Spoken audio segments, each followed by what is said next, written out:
Humpty Dumpty's Explication from Through the Looking-Glass by Lewis Carroll. Chapter 6. "When I use a word," Humpty Dumpty said in a rather scornful tone, "it means just what I choose it to mean, neither more nor less."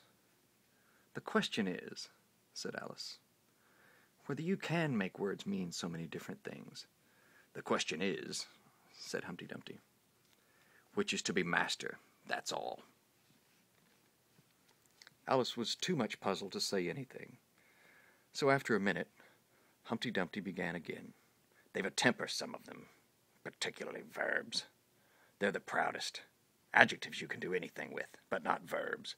However, I can manage the whole lot of them. Impenetrability. That's what I say." "Would you tell me, please," said Alice, "what that means?" "Now you talk like a reasonable child," said Humpty Dumpty, looking very much pleased. "I meant by impenetrability that we've had enough of that subject, and it would just as well if you mention what you mean to do next, as I suppose you don't mean to stop here all the rest of your life." "That's a great deal to make one word mean," Alice said in a thoughtful tone.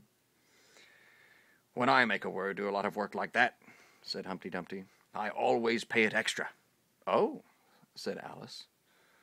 She was too much puzzled to make any other remark. "Ah, you should see 'em come round me of a Saturday night," Humpty Dumpty went on, wagging his head gravely from side to side, "for to get their wages, you know." Alice didn't venture to ask what he paid them with, and so you see I can't tell you.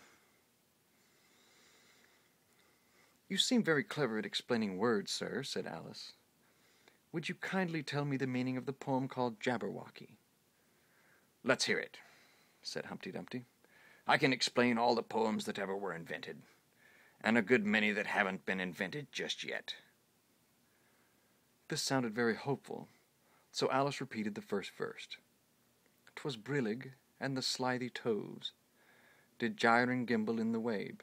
All mimsy were the borogoves, and the momeraths outgrabe." "That's enough to begin with," Humpty Dumpty interrupted. "There are plenty of hard words there. Brillig means 4 o'clock in the afternoon, the time when you begin broiling things for dinner." "That'll do very well," said Alice. "And slithy?" "Well, slithy means lithe and slimy. Lithe is the same as active. You see, it's like a portmanteau. There are 2 meanings packed up into one word." "I see it now," Alice remarked thoughtfully. "And what are toves?" "Well, toves are something like badgers. They're something like lizards. And they're something like corkscrews."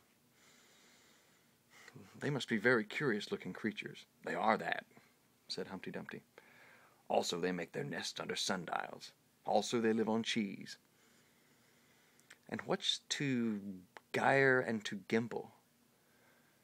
"To gyre is to go round and round like a gyroscope. To gimble is to make holes like a gimlet." "And the wabe is the grass plot around a sundial, I suppose," said Alice, surprised at her own ingenuity.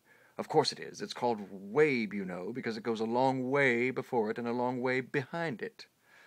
"And a long way beyond it on each side," Alice added. "Exactly so. Well then, mimsy is flimsy and miserable. There's another portmanteau for you. And a borogrove is a thin, shabby-looking bird with its feathers sticking out all around. Something like a live mop." "And then momeraths," said Alice. "I'm afraid I'm giving you a great deal of trouble." "Well, a rath is a sort of green pig, but mome I'm not certain about.